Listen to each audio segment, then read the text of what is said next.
Hello, we're Team Four. We are discussing today the financial markets. We're going to do a roundup and review the asset prices of the most common and most measured items in the financial markets.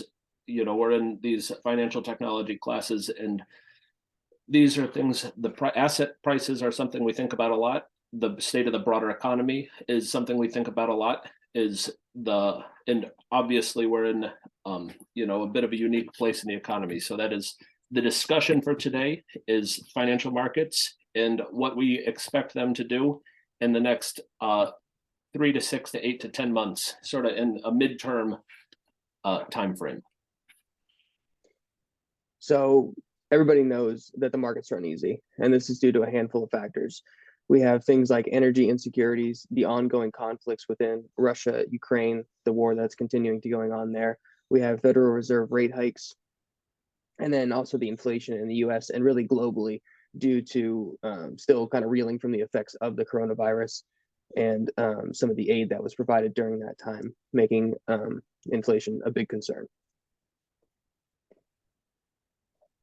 So we use a handful of numbers to track the health of the market. Commonly, the equity indexes, the Dow, the S&P, and the NASDAQ, U.S. Treasury bond yields, foreign exchange rates, how the dollar is doing compared to other currencies, and then other sort of macroeconomic U.S. rates such as employment or GDP or inflation. So these are the rates we're going to be looking at today. So we'll start with the Dow since its inception. As you can see on the right side of this graph here, obviously from the beginning of time to now, obviously at a big, very large growth over that time span. And that's kind of what we've been taught as of the markets in general, regardless of the ebbs and flows of it on a month-to-month or year-to-year basis. There's usually a steady growth in the markets over time. And as you can see over here on this right side where we are currently, there's a lot of movement going on. And as you can see throughout this graph here, we have different factors that have led to many of these different ups and downs, these rapid ups and downs throughout time. As you can see over here, closer to the right, we've got things like COVID and then the recent inflation concerns and Federal Reserve rate concerns that we have going on. This is a little bit of a more narrowed view of the Dow, looking at the last 25 years. And here you could see some of those ups and downs a little bit closer. But I would point out the main thing here is just a steady increase over time, regardless of the ebbs and flows. You see that there's a steady increase.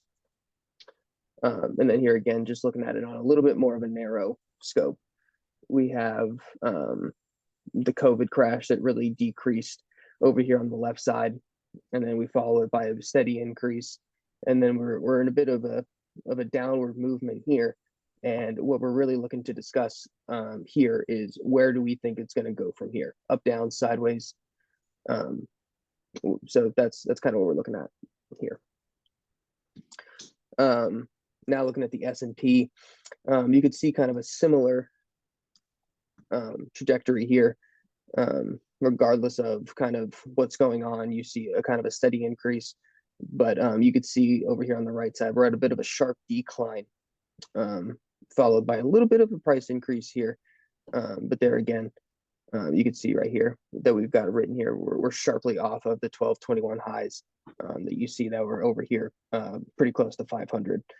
At the time of this snapshot, we're at 396.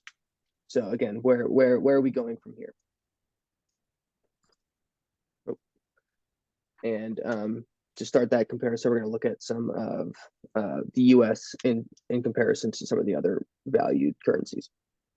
So the euro, people say, oh, I'm going to Europe. And we know that generally the euro is more expensive than the dollar for the last 10 years or 20 years.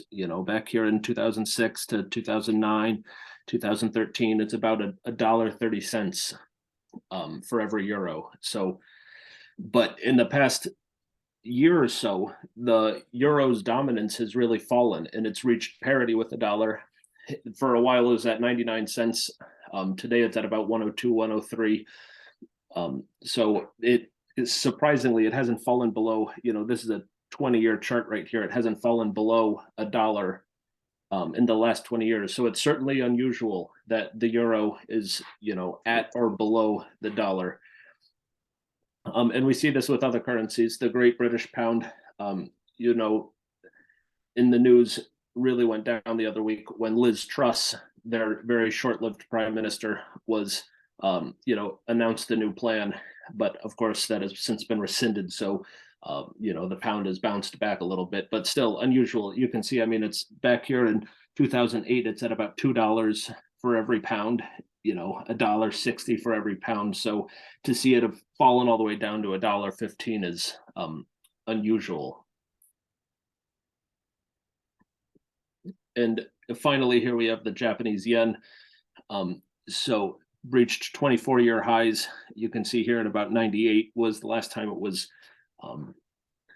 valued this high. And then, of course, the Bank of Japan a handful of weeks ago, saying, oh, well, we kind of intervened in the currency. We're not really going to, disclose the level of intervention. But, the Bank of Japan and, obviously they're in trouble. The yen is devaluing quite quickly. And as one of the United States' primary trading partners, it's just indicative of the global market health is being renegotiated at the moment.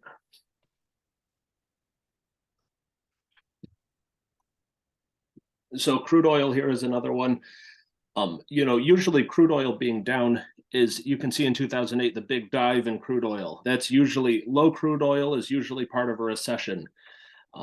So it's kind of a mixed bag here. And with the Russia invasion and energy insecurity, especially in Europe, but in the United States as well, sends, strange shockwaves. So we can see there was a big uptick. Probably the spike here is in, April or May of 2022, and then it's fallen down really quite quickly again. And from the American consumer, gas prices are obviously one of the big news points and discussion points. So, crude oil can stand in for gas prices as well. Yeah, so now kind of turn our attention to bond yields. And you can see here on the right side of our graph that our bond yields have risen sharp off of lows of 2020 during the time of COVID. Just that kind of steady increase. We're almost at a point where we were back in 2010 in terms of bond yields. And you could see we're kind of looking like a similar trajectory after the 2008 crisis in terms of just rise in that steep incline after the events. Kind of leads you to believe that people are looking to put their money into more of a safe security after, whether it was in 2008 with the deep declines and then the effects of COVID and then the events that led to it after.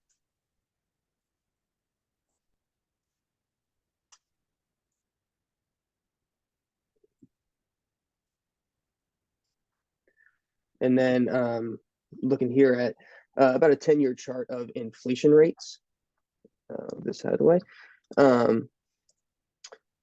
Yeah, you can see over here on the right side, inflation is certainly at a 10-year high, and pretty much before the 2021. After that, your next highest is in 2019, and that's not even, it's more than triple the amount of where we're sitting currently here in 2022. A lot of that due to the effects of COVID and some of the forgiveness that was given during that time. So just pointing out these graphs to give a full kind of picture for you to come up with your own conclusions as far as to where the markets are going to go from here. Employment is one of the, standard government macroeconomic measures of how the economy is doing. The Fed and Powell and all of them keep saying, well, employment is looking good. Employment is, doing pretty well. So they feel more comfortable hiking the rates more and more because they know, based on employment, they haven't crashed the economy yet. They haven't said, oh, everyone's out of a job, we need to lay off. So that's been one of the factors that unemployment is low, employment is high, and we've recovered well from the COVID layoffs. So employment is actually quite strong, which is an unusual sort of factor in the economy because, you know, there are different headwinds going in different directions. Yeah, and then looking at just real GDP percentage change from preceding quarter, you could see here some kind of outliers in terms of percentage changes, at least for graph in Q2 and Q3 of 2020. Kind of Q2, that's when kind of the big COVID, at least the big concerns came out with it, and kind of everything kind of shut down. And then you see here just a steady increase. Theoretically, a lot of that has to do with just the abruptness of everybody kind of just stopping a lot of things, whether it was production or services, during that kind of just initial scare with the virus. So that steady kind of increase. And you could see here, first 2 quarters of 2022, we kind of had relatively small decreases, nothing like either one of Q1 or Q2 of 2020, but just yeah, you can see here just a handful of quarters of just steady growth. You're expecting at least some drop off there.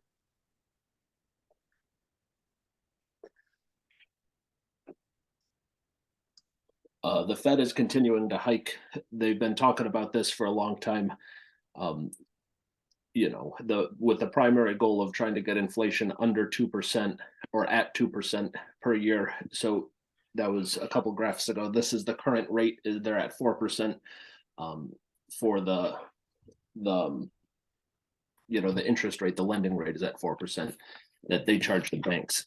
So they're yeah, it makes mortgages more difficult to acquire. It makes credit more difficult to acquire for companies. It makes credit more difficult to acquire for individuals.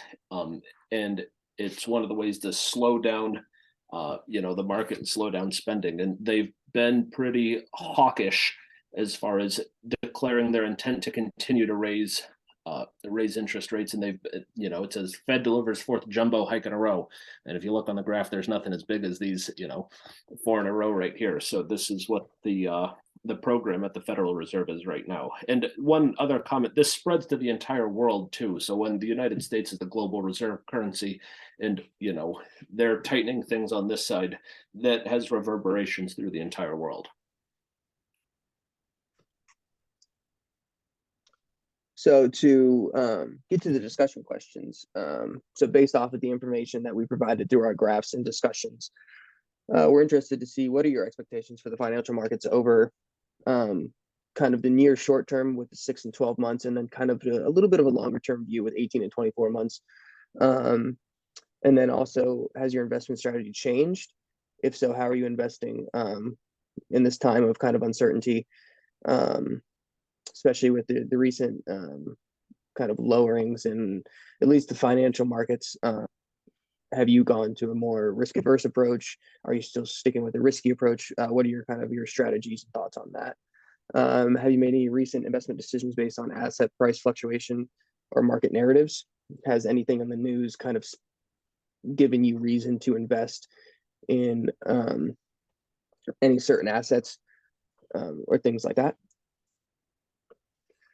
And do you expect inflation to continue within your time frame, whether it's that 6, 12, 18, or 24-month time period? If so, do you think inflation will continue to affect the market? If so, will that have a continued negative effect or continued positive effect, or which way do you think that's going to go? Do you believe equity prices have bottomed in this time? Do you believe the euro will remain priced with parity to the dollar in this time frame? As we pointed out earlier, this is kind of the outlier to the situation of the euro being priced relatively much higher when compared to the USD over the last 20 years. Yep, and that wraps up our presentation.